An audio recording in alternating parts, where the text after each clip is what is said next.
सभी व्रतों में श्रेष्ठ पुण्य प्रदान करने वाली वैशाख पूर्णिमा का व्रत।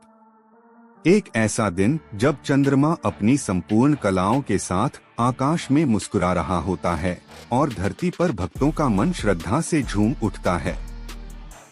लेकिन क्या आप जानते हैं, इस पावन तिथि से जुड़ी एक ऐसी कथा जो न केवल पुण्य की राह दिखाती है बल्कि जीवन की सच्ची सीख भी देती है। यह कथा है प्राचीन काल की एक निर्धन ब्राह्मण की, जिसका नाम था धर्मदत्त।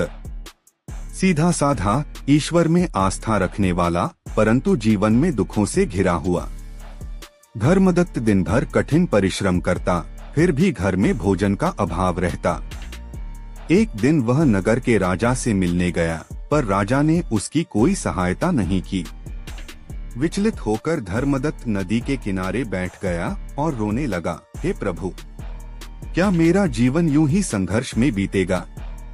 क्या मुझे कभी शांति और आनंद की अनुभूति नहीं होगी? उसी क्षण वहां एक तेजस्वी ऋषि प्रकट हुए। वे थे महर्षि भृगु। उन्होंने धर्मदत्त से कहा, वत्स, दुखी मत हो। वैशाख माह की पूर्णिमा को व्रत करो। स्नान, दान और जप से वह पुण्य प्राप्त होगा जो कई जन्मों के कर्मों को नष्ट कर देगा। धर्मदत्त ने ऋषि की बातों को शिरोधार्य किया। अगले वैशाख पूर्णिमा पर उसने पवित्र नदी में स्नान किया, व्रत रखा और निर्धनों को अन्न वस्त्र का दान किया। उस रात चंद्रमा की शीतल चांदनी में उसे एक दिव्य अनुभूति हुई। उसने स्वप्न में भगवान विष्णु के दर्शन किए।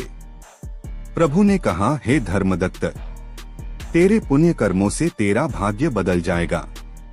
तेरी साधना सफल हुई।